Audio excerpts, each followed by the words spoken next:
Kannur's Peravoor Assembly constituency will witness a fiery political battle between two of the most formidable names from both fronts. From the UDF, it is Sunny Joseph, who is the president of the KPCC. He is also the sitting MLA of Peravoor and he's been winning 3 times in a row. The LDF has brought in Shailaja from Mattanur. Shailaja is Kerala's ex-health minister. She's loved and respected for her commanding power, her efficiency and her empathy. We are here at Shailaja's residence. It is a busy morning for her. She's about to head out to meet voters of the constituency. Let's talk to her.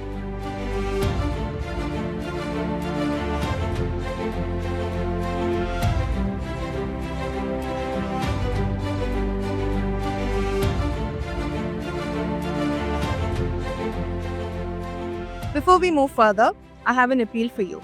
This election season, us reporters of the News Minute are on ground and we're trying to bring you as many important election stories as possible. We're willing to go the extra mile, but for that, we will need your support. Scan the QR code on the screen or log on to the News Minute website and contribute to our election reporting funds.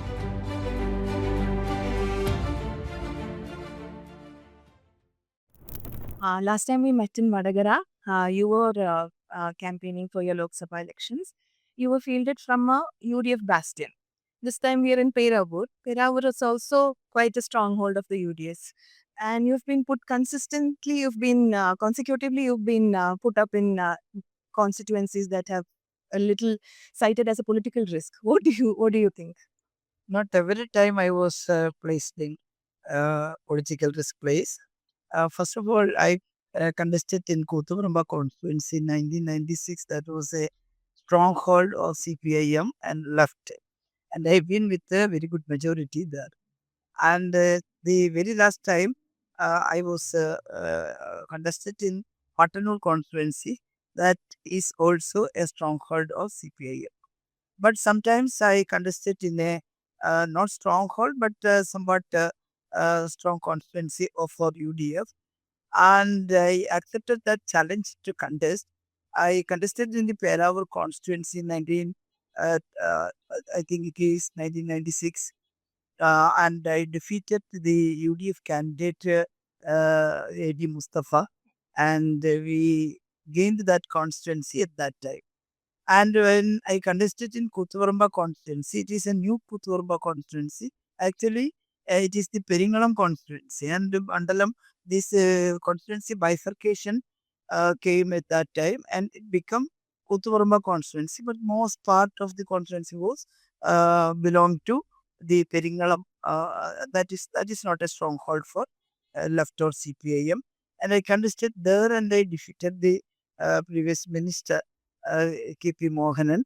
But he is now with our alliance. At that time, he was not with the left alliance, and I defeated him. So now I am contesting in Peravoor constituency. I won in Peravoor constituency last time, but the constituency changed a little bit after the bifurcation. But I am confident that I can win in this constituency also. Because the UDF candidate won every time with a narrow margin here, below 5,000 votes. He win like that.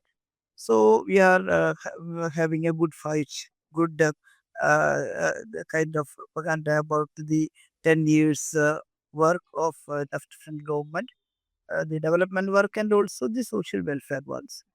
So I think that people will accept that thing and vote for me, vote for LDF. I can win in this constituency with good margin. Last time you won to the assembly with it was a shining victory. Yet you were not given ministership.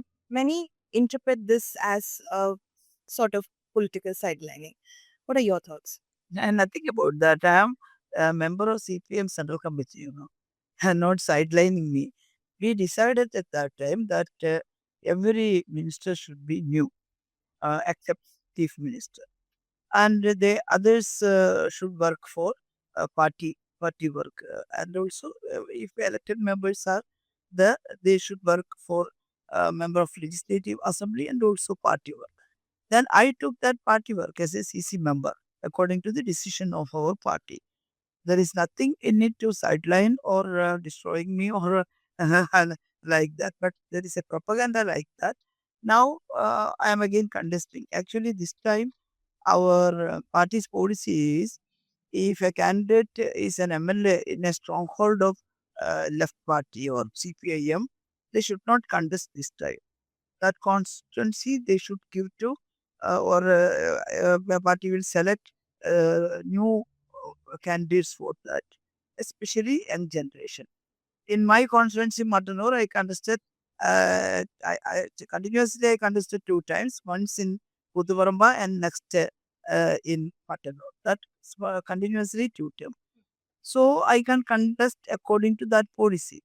But party and left one decided that I should be there in the panel and I should also contest. And party asked me if you are willing, or but not the willingness of the candidate, but party decided that I should contest this Peravoor constituency, and party believed that we can win in this constituency this time. So I was placed here. There is nothing or sidelining or like that. There's also a lot of criticism about how this rule of new people in stronghold constituencies does not apply to the CM. What do you respond to that? Pardon? There's also a lot of criticism about about these rules not applying to CM Pinarayi Vijayan with respect to constituency, with respect to term. What are your thoughts? But Comrade Penrai is the veteran leader and the strong leader of our party and the front. And the party police bureau decided that he should contest again. And we all agreed unanimously that Rai should contest. That is why he is contesting now also. With respect to the women candidates, this time the front has fielded 10, which is two less than the last time. What is your take on the decreasing number of women? It is not 10. I think it is 11 candidates we are contesting. And we decided to increase the candidatureship of women and to take more women to assembly, but the discussion of the candidatureship is going to the district and even constituency wise. When they discuss there, because of some several reasons, sometimes the sitting MLA should continue, and sometimes social according to the social attitude, some people definitely should contest to win that constituency.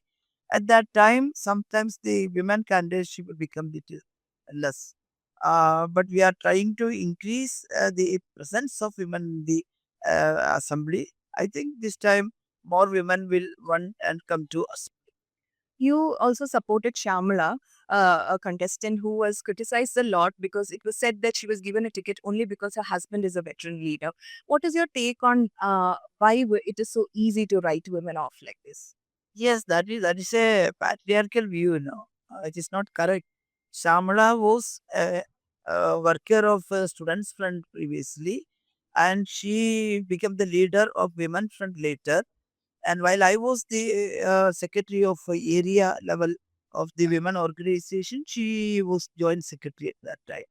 And she worked for Women Front and Party throughout these days. She is the member of Party Kannur district secretariat, and why can't she put as a leader of Communist Party and leader of women organization? People are saying like that. If a married woman, she is every time they want to put her under the shadow of her husband or brother or father. That is a patriarchal view, which is not correct. What is what has been your experience of being a woman in politics, especially someone who has risen up to this rank? What do you think are the other challenges that particularly women face?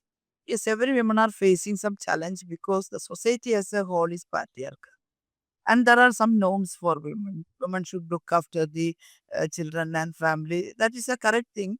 Children should be protected by family and society also. That is the thing. But the joint responsibility they are forgetting, women and men.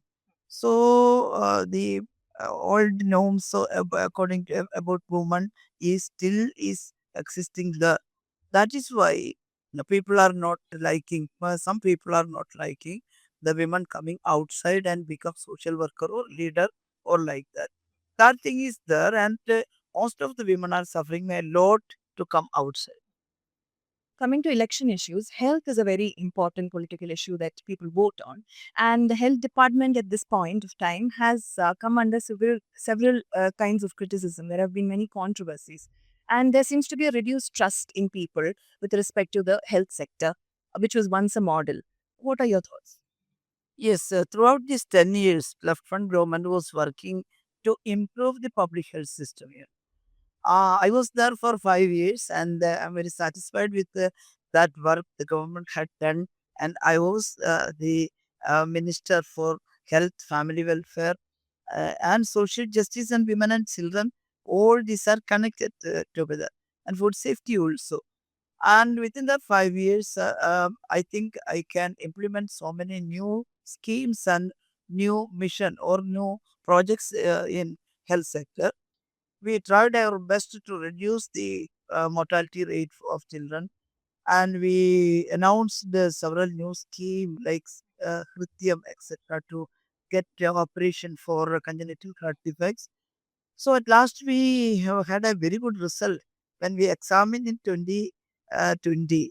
We started it in 2016, and when we examined in 2020, National Family Health Survey came, and it showed that Kerala's infant mortality rate reduced it to 5 out of 1,000 live birth.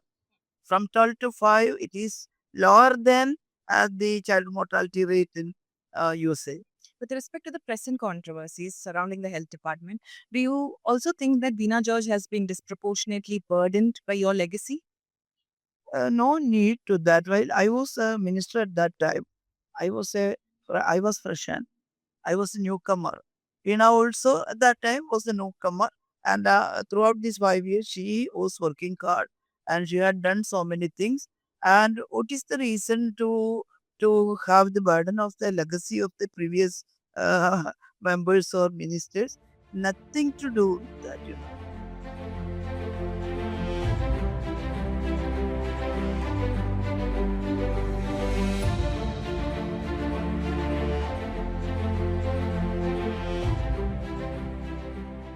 The LDF government has come under the scanner for its U-turn on the Shabrimala women entry issue. You're a very senior woman leader of the front, and the front has made big promises on women's equality and all of that. So, what is your take? There is no U-turn like that. Previously, we filed an affidavit in the court that this issue should be discussed with experts and the persons belonging to the rituals and that kind of thing. And according to that decision, we can take government can take a decision. Government can all of a sudden cannot take a decision because some people are twisting this thing and making some law and order issues here. We have to look at the law and order issue also. So we filed this affidavit in front of the court that previously we say like this. Now also our opinion is this. So, you're firm on the women entry. You're firm on the idea that the women's entry should be permitted. There is no U-turn about that as such. Now it is according to the court. We are not taking any decision because there is a controversy about that. It is under the guise of the court. We can't decide anything this time. We are not taking any U-turn in this issue.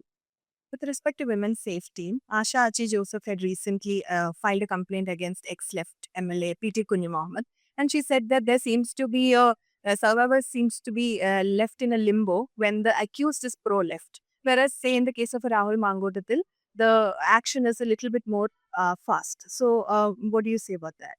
No, we have no differentiation according to on these things. Either left or right. We are not looking at that. What is the issue? That is the more important thing. And we are asking our police department to inquire about these things and take a decision on it or make a charge sheet on it. Rahul Mahmoodam issue also, we didn't take any hurry steps. Everyone asked, why are you not directly going and arresting him? But we decided to have some inquiry on it and we get some clue or something like that. Then only we are going to the next step. The same step we are taking in this PT Kunya issue also. To wrap up, the LDF has been in power for the last 10 years. Do you think that such consolidation of power is good for a democracy? There is no consolidation. Power is power, Without the power, we cannot implement democracy, even in the state or center. But power should be democratic. And our government is democratic. We are doing so many things to protect the democratic principles. Like democracy means equal opportunity. We are making more schemes to implement this equal opportunity to the people, even the downtrodden. That is why we increased the social welfare pensions, etc. And we are implementing huge projects like Villain Road, like that. Under this democratic principle, we are ruling. There is no centralization of power in it. Thank you. Wish you the best. Thank you, dear.